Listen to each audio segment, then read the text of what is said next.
Στις παρουσιάσεις του Comic Street προσπαθούμε να γράφει ο καθένας από εμάς την πραγματική του άποψη με βάση το προσωπικό του γούστο, ειλικρινά και κριτικά, με όσα αρνητικά και θετικά στοιχεία μπορεί να έχει αυτή. Σεβόμαστε πλήρως το έργο, την προσπάθεια και τον κόπο κάθε δημιουργού και σε καμία περίπτωση δεν επιθυμούμε να μειώσουμε την αξία αυτών. Παρ' όλα αυτά, μακριά από εμάς οποιαδήποτε προσπάθεια εξευγενισμού και δημοσίων σχέσεων. Πάνω απ' όλα θέλουμε να είμαστε ειλικρινείς. Όταν είσαι ειλικρινής με τους άλλους και με τον εαυτό σου, η ζωή είναι πολύ πιο εύκολη, λιγότερο πολύπλοκη και πολύ πιο όμορφη. Wind. Σενάριο James Tannion IV.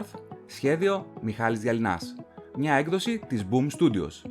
Το βίντεο αυτό βασίζεται στην ανασκόπηση που πραγματοποίησε ο Dredd στο forum comicstreet.gr. Για να διαβάσετε το αυθεντικό κείμενο, επιλέξτε το link στην περιγραφή.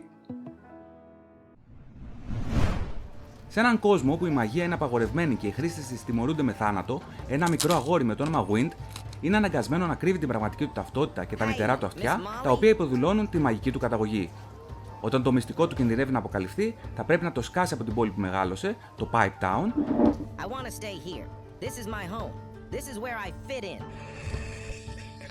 και να απευθυνθεί σε αυτούς τους οποίους όλοι φοβούνται. Μαζί με τη φίλη του Oakley, το αγόρι που αγαπά κρυφά και τον πρίγκιπα της Pipe Town, θα προσπαθήσουν να αλλάξουν προαιώνιες αντιλήψεις και να καταστρέψουν πολυετείς προκαταλήψεις.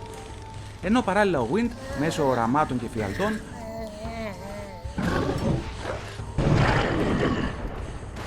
αγωνιά για την πραγματική του ταυτότητα και τον ρόλο που καλείται να επιτελέσει μεταξύ των ανθρώπων, των εράιδων και των βαμπύρ.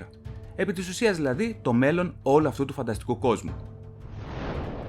Το Wind είναι ένα κόμικ που απευθύνεται στην ηλικιακή κατηγορία Young Adults και εκδόθηκε από το αντίστοιχο imprint της Boom, Boombox, γεγονός που το κάνει δύσκολο να με ενδιαφέρει υπό φυσιολογικές συνθήκες.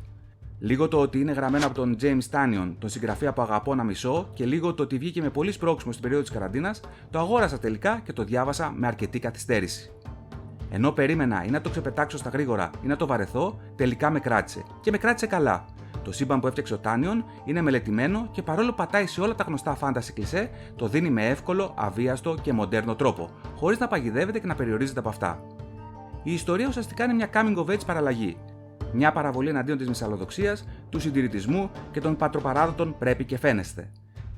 Πίσω από όλα αυτά ξεχωρίζει η ταυτότητα του Wind ως ομοφυλόφιλο αγόρι, δοσμένη όμως με τρόπο οργανικό και όχι διδακτικό, χωρίς να υπερκαλύπτει την ιστορία και την ατμόσφαιρα αυτής. Τα πρώτα 5 επεισόδια του πρώτου arc κυλάνε αβίαστα, με ενδιαφέρον, σωστή αναλογία δράσης και exposition, με σωστό ρυθμό και ταχύτητα.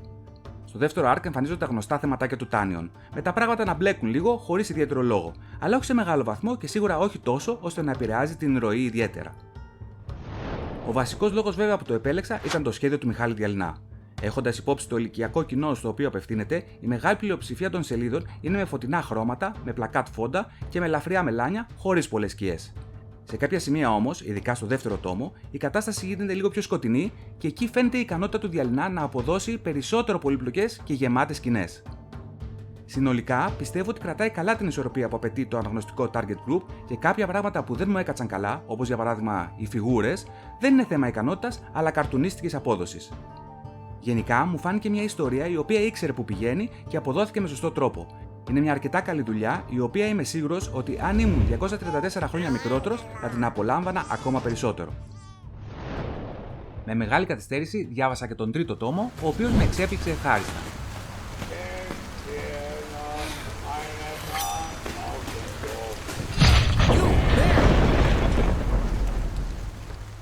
Το βρήκα πιο δεμένο, πιο στιβαρό και πολύ πιο ευχάριστο από τον δεύτερο, ο οποίος με είχε κουράσει λίγο.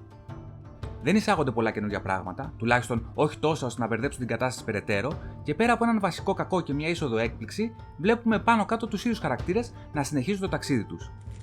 Και ναι, έχουμε πάλι πολλά κλισέ του είδους, αλλά περνάνε ευχάριστα, όπως και τα πάλι παρόντα LGBTQ+ και άλλα κοινωνικά στοιχεία, τα οποία περνάνε κατά βάση, έμεσα και όχι διδακτικά. Το σχέδιο στα γνωστά καλά του επίπεδα, με κάποιες εντυπωσιακές κοινές μάχες. Σε όσους άρεσαν έστω και λίγο τα προηγούμενα, αξίζει να το συνεχίσετε.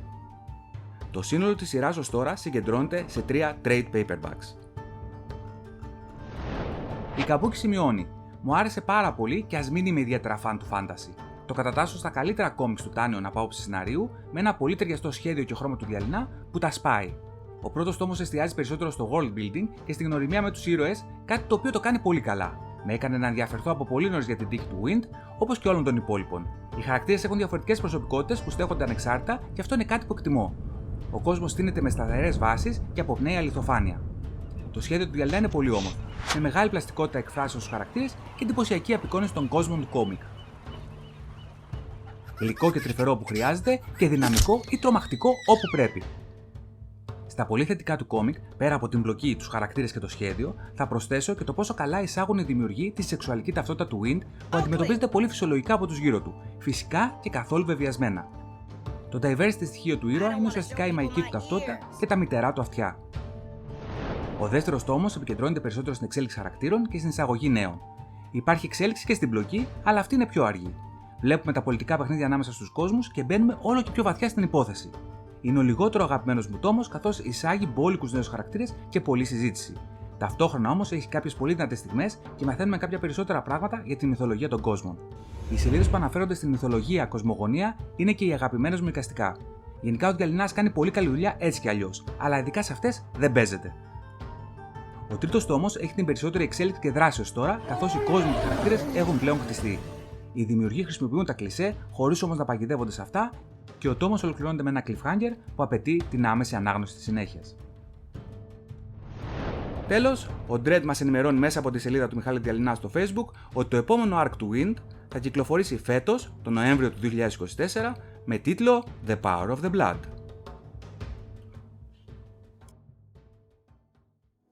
Οπα. Για να φτιάξω αυτό το βίντεο, διάβασα και εγώ αυτή την ιστορία, οπότε θα ήθελα να πω και εγώ την άποψή μου. Η σειρά είναι εξαιρετική. Η ιστορία θα μπορούσε άνετα να γίνει μια άκρως επιτυχημένη ταινία κινουμένων σχεδίων. Διαβάζοντάς το, μου ερχόταν συνέχεια στο μυαλό η ταινία Επιστροφή στη χώρα του Οζ. Οι δημιουργοί έχουν πάρει ένα κλασικό κόσμο φαντασίας και τον έχουν εξυγχρονίσει τόσο όσο. Δεν υπάρχει για εμένα καμία ατζέντα και κανένα υπερβολικό exposition. Οι χαρακτήρες είναι σύγχρονοι και οι προβληματισμοί τους φυσιολογικοί και πραγματικοί. Τις ανησυχίες τους τις είχα και εγώ και τις συζητήσεις τους τις έχω κάνει πάλι και εγώ άπειρες φορές με τους φίλους μου. Αν θα έπρεπε να ξεχωρίσω κάποιο χαρακτήρα της ιστορίας, αυτός είναι ο νεαρός πρίγκιπας της Pipe Town, ο Yorick, ο οποίος λογικά θα σας φανεί και ο πιο αντιπαθής. Είναι όμως αυτός που μας δείχνει πιο ξεκάθαρα από όλους ότι οι άνθρωποι δεν είναι εν γέννη κακοί και υπάρχει χώρος για βελτίωση. Δοκιμάστε το και δεν θα απογοητευτείτε.